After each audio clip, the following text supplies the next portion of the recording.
Hello everyone, and welcome to my Young and the Restless official 24 channel. I hope everyone is having a wonderful day. Before we begin, please hit the subscribe button and give this video a thumbs up. Disgusted Lily leaves town after Kane's Phyllis mistake. Lily Winters will leave town over Kane Ashby's Phyllis Summers mistake. Will Lily reject her ex's plea and declare she's done with Kane for good? The countdown is on when it comes to Crystal Khalil's maternity leave, so fans are eager to see how YNR might write Lily out for a bit. The show may be opening up an easy exit path for Lily based on the latest Kane and Phyllis developments. After all, it was a little odd when Lily suddenly started defending Kane out of the blue and showing compassion that she wasn't really showing before. The real reason for that may have been to set Lily up for a disappointment that could drive her right out of Genoa City. It's possible some of the sparks between Kane and Phyllis are real, but they're definitely manipulating each other. After getting passionate in the November 18th episode, Phyllis spied on Kane as he tried to guess her password and sneak on her laptop to find proof she stole the AI program. Of course, Phyllis didn't tell Kane what she saw and let him continue their passion in the shower. Lily later saw the pair coming downstairs together looking like a happy couple, which Kane definitely didn't plan on. Since Kane was so willing to jump in bed with Phyllis for whatever reason, Lily may decide she's done entertaining the idea of a second chance. Part of Lily wanted to believe that maybe Kane was right about their next chapter, but Kane may have just thrown cold water on that fantasy by sizzling with Phyllis. Even if Kane tries to explain his manipulation, that may not change Lily's mind. Kane might plead with Lily to understand, but she may reject his games and decide she needs to put some distance between them. This could lead to Lily taking an extended vacation from Winters and spending some time with the twins off-screen. Even if Lily continues working, she could do it remotely and perhaps focus on a project outside of GC. Regardless, Lily may be so disgusted with Kane that she decides to leave town temporarily. Lily can come back after Crystal Khalil's maternity leave is over, but she needs a reason to exit in the meantime. Kane's Phyllis screw-up may tie in with Lily's departure strategy, so stay tuned for updates on the bad news that may be headed his way. Lily Winters had spent weeks trying to convince herself that Kane Ashby's sudden vulnerability, his insistence that they still had a spark, and his pleading for one more chance weren't just the echoes of a broken man clinging to his past. She told herself that maybe, deep down, Kane had truly changed, that maybe the heartache, the betrayal, and the long years of separation had shaped him into someone new, someone worthy of a second look. But deep in her chest, where her instincts lived and where pain had carved its lessons, something warned her that Kane's version of growth was built on shaky ground. She ignored that voice, tried to tune out the doubts, and even softened toward him when she shouldn't have. And now, staring at the memory of Kane and Phyllis descending those stairs like two people who had just rediscovered passion, she felt furious with herself for allowing even the smallest piece of hope to regrow.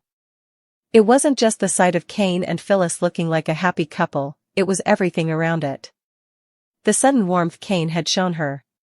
The strange tenderness he'd offered. The way he spoke of a next chapter as if it was written in the stars. It all collapsed into a humiliating realization, none of it was real. None of it mattered. Kane had been using her as emotional backup while tumbling straight into a dangerous, manipulative, passion-fueled entanglement with Phyllis Summers of all people, one of the only women alive capable of inflaming Kane's worst impulses. One stupid mistake she might have forgiven. One moment of loneliness she could have rationalized. But what she saw wasn't weakness. It wasn't a slip. It was a choice. A choice to jump into Phyllis's bed. A choice to continue it in the shower. A choice to manipulate Phyllis while letting himself be manipulated right back. A choice to risk everything, including hurting Lily again, for reasons he still couldn't explain honestly. Lily felt the cold wash of clarity sweep over her. She wasn't jealous. She wasn't angry that Phyllis had gotten her claws into Kane. She was disgusted at herself for thinking Kane might be capable of real change, and even more disgusted that Kane still believed he deserved her forgiveness. Watching Kane and Phyllis come down the staircase together, eyes bright, cheeks flushed, clothes rumpled with the kind of intimacy that no explanation could excuse, Lily knew she was done. Completely done. And Kane knew at the moment he saw her expression. He started with stammers and half-sentences, scrambling for the right words. Lily, wait, this isn't what you think. I can explain. Just let me. But Lily wasn't listening. Not anymore. Not after everything they'd been through. Not after the years of heartbreak, cheating, lying, manipulation, and empty promises. Not after finally finding her footing again, only to have Kane yank the ground out from under her. Her voice trembled, not from sadness, but from certainty. Kane, I don't want to hear it. Whatever you think you're doing with Phyllis, whatever game you two are playing, leave me out of it. I'm not your safety net. Not anymore. Kane tried again, grabbing her wrist lightly. Lily, please. I'm not, this isn't, I was trying to get information. She stole the AI program. I thought I could. Lily cut him off sharply. You slept with her, Kane. You kissed her. You showered with her. You let her walk downstairs with you knowing exactly how that would look. So don't stand here and pretend this is some noble mission. Don't insult me. Kane's chest heaved with desperation. I messed up, yes, but you know how Phyllis is. She pushes. She manipulates. I was trying to. Lily finally snapped, her patience splintering. You were trying to guess her password while she was in the bathroom. You were sneaking on her laptop. What part of any of that sounds like the actions of someone who's changed? You're the same Kane Ashby who always finds a way to justify chaos, lies, and betrayal. And I'm done pretending I don't know how this story ends. For the first time, Kane's face fell in a way that revealed something more than guilt, fear. Real fear. Because he recognized Lily's tone. He'd heard it once before, years ago, during the darkest chapter of their marriage, when Lily had reached her limit and walked away. That tone didn't belong to a woman who was hurting. It belonged to a woman who had finally stopped caring. Lily, please, Kane whispered. Don't do this. Don't shut me out. Not like this. I love you. We can fix this. We always fix things. Not this time, she said softly. And that was when Kane understood she wasn't just walking away from the conversation. She was walking away from Genoa City. Lily didn't make a scene. She didn't fall apart. She didn't let Kane see one tear. Instead, she did what strong women who have finally reached emotional exhaustion do. She packed her things, closed her door quietly, and made a plan. A real plan. One that didn't involve Kane, heartbreak, excuses, or holding on to the hope that one day he might be the man she deserved. She spent the night thinking, really thinking, about what she needed. And the truth was painfully simple. Her twins were already spending time away, and suddenly, the idea of joining them felt like a life raft. She could take an extended break from Winters Incorporated, work remotely, focus on a new project, and get away from the relentless emotional chaos that Kane seemed unable to stop creating. She reached out to Devon, who understood immediately. He didn't ask questions. He didn't try to convince her to stay. He simply said, do what's right for you, Lil. We'll hold things down here. By sunrise, Lily had her exit strategy. Kane showed up at her door one last time, pounding, begging, desperate to rewrite the ending. Lily, please open the door. Don't leave. You don't understand. I only slept with her because... The door flew open. And Lily delivered the final blow. Kane, listen to yourself. I don't understand. And I'm not sure I ever will. Because the man I used to love wouldn't have made this decision, not even for revenge. This? What you did with Phyllis? It wasn't about information. It wasn't about getting proof. It was about you. Your ego. Your impulses. Your inability to stop making catastrophic choices and expecting me to be the one who cleans up the emotional mess afterward. Kane's voice cracked. I need you. That's the problem, Lily said quietly. You only need me when you've destroyed something. Silence stretched between them. Kane reached out one more time, his voice barely holding together. We can fix this. Lily stepped back. I'm not fixing anything. Not this time. And with that, she closed the door gently, leaving Kane staring at the wood grain like it was the last barrier between him and the life he had gambled away. By mid-morning, Lily was gone, her car headed toward the airport, her phone muted, her future open in a way it hadn't been in years. She wasn't running away. She wasn't hiding. She wasn't trying to punish Kane. She was doing something she should have done long ago. Choosing herself. Genoa City would go on spinning, Kane would deal with the fallout from his entanglement with Phyllis, Phyllis would undoubtedly twist the situation to her advantage, and the AI program chaos would continue spiraling, but Lily wouldn't be there to watch it blow up. She'd be miles away, maybe with the twins, maybe starting something new, maybe rediscovering who Lily Winters was when she wasn't trapped in Kane Ashby's emotional orbit. And when Crystal Khalil completes her maternity leave and Lily returns, she will come back stronger, wiser, more grounded, and far less willing to let Kane rewrite history. For now, though, her temporary departure would send shockwaves through every corner of Kane's life. His mistake with Phyllis wouldn't just haunt him, it would define him. And he would have no one to blame but himself. Because Lily didn't leave in anger. She left in clarity. And that, more than anything, was what terrified Kane the most. When the door finally clicked shut behind Lily Winters that morning, Kane Ashby didn't just feel the silence, he felt consumed by it. The hallway seemed colder, the lights dimmer, and even the air tasted wrong. Lily's absence was immediate, suffocating, and unmistakable. He realized, with horrifying clarity, that this wasn't one of their old fights where she stormed off, cooled down, and returned with patience he never deserved. No, this time Lily wasn't coming back. Not tonight. Not tomorrow. Not until she found herself again, and that journey didn't include him. Kane slid down the door until he hit the floor, his hands trembling as he ran them through his hair. Everything he'd built in his mind, the fantasy of reconciliation, the belief that Lily still loved him enough to overlook his mistakes, the illusion that he was somehow still worthy of her forgiveness, crumbled like sand in his palms. His breath shuddered out of him as shame slammed into his chest. He had done this. He had crossed a line he couldn't uncross. He had destroyed the one fragile hope he thought he had left. But Kane's pain was only the beginning. Phyllis Summers, watching, waiting, calculating. Across town, Phyllis Summers stood barefoot in her suite, swirling a glass of wine, her eyes glittering with a satisfaction she didn't bother hiding. She replayed the moment Kane scrambled to cover himself after realizing Lily had seen them stumbling downstairs together.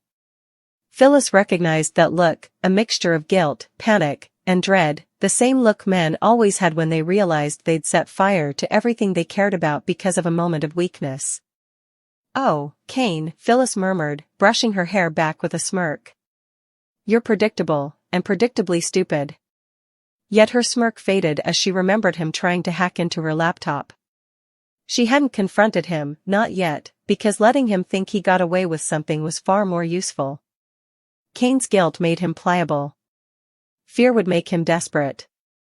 And a desperate Kane Ashby was exactly what she needed. Phyllis wasn't interested in romance. Kane was a pawn, an impulsive, emotional, easily manipulated pawn. She would use him for information, protection, or leverage. And once she got what she needed, she would discard him without blinking. But Lily leaving town? That was a bonus. A complication removed.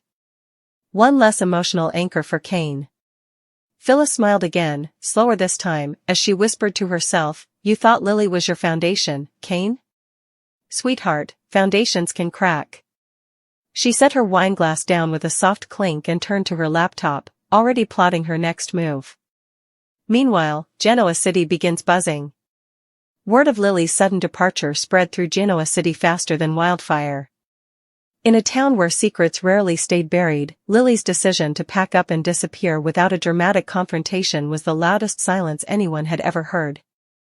Devin Hamilton reacts first. When Devon walked into the empty office at Winters and saw Lily's nameplate moved off her desk, his chest tightened. Even though she'd told him she was leaving, the reality of her absence hit him harder than expected. He called her, but it went straight to voicemail.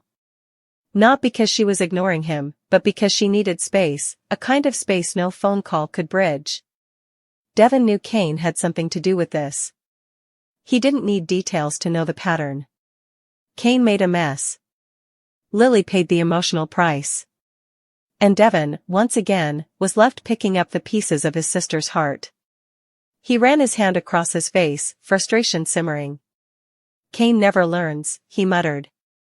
And this time he went too far. Devon wasn't angry at Lily for leaving. He was angry that Kane had driven her to it. Billy Abbott hears the news. Billy was at society when he overheard two staff members whispering about Lily bolting after seeing Kane with Phyllis. For a moment, he froze mid-step, the pain hitting him unexpectedly hard. He and Lily had shared their time, their growth, their heartbreaks, and though their romance had ended, he'd always cared for her deeply. Lily left? Billy repeated, trying to process it. Yeah, the server said quietly. Word is Kane messed up again. Billy sighed, rubbing the back of his neck. Of course he did. He didn't call Lily. She needed space, not reminders of the past. But he silently vowed that if Kane spiraled or dragged Lily's name through the mud, Billy would step in without hesitation. Lily had too many people who loved her to let Kane's disaster consume her. Kane spirals deeper.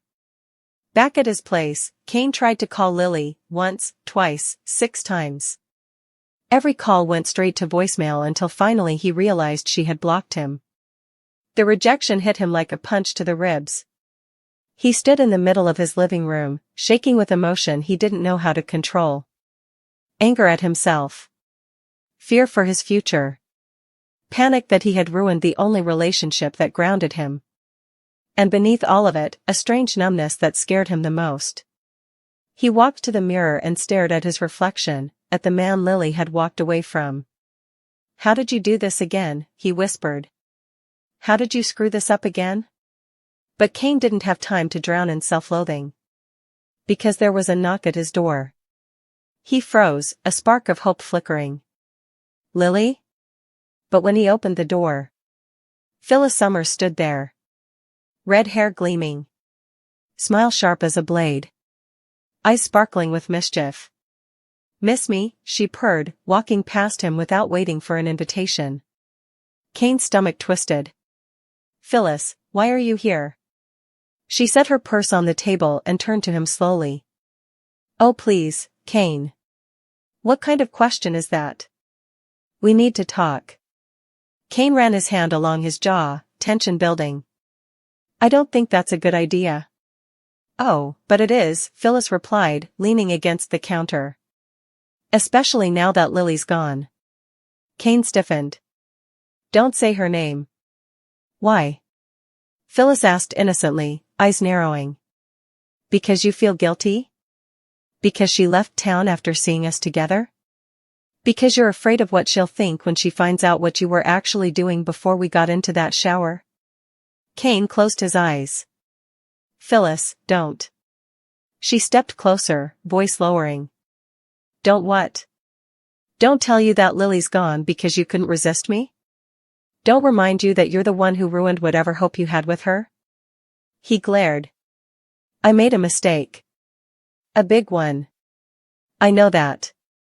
But you didn't just make a mistake, Phyllis corrected, lifting his chin with one finger. You made a choice. And the sooner you accept the consequences, the sooner you'll stop acting like a lost puppy. Kane jerked away. Get out. Phyllis blinked slowly, her amusement deepening. There he is. The real Kane. She headed toward the door but paused with her hand on the knob. Oh, and Kane, she said, voice dripping honey and poison. You might want to keep your emotions in check. Because after what I know, you can't afford new enemies. Then she left, door clicking shut behind her, leaving Kane in a deeper storm than before. Neil's legacy weighs on Genoa City. That night, Devon and Billy found themselves sitting together at Crimson Lights, both unexpectedly united by their concern for Lily. They talked quietly about the past, about Lily's strength, about the years she had spent trying to fix things that weren't her responsibility. "There was a time," Billy said softly, "when Lily believed Kane could become someone better." "Yeah," Devon replied. "And he keeps proving otherwise." They sat in silence, each lost in their own memories of Lily's radiant resilience, the way she always lifted others, even when she was crumbling inside. Both men agreed she deserved peace, space, and a future free from Kane's chaos. Billy finally said what they were both thinking. "Lily will come back. She always does. But when she does, she's not going to let Kane anywhere near her heart." Devon nodded. "And for once, I hope she doesn't."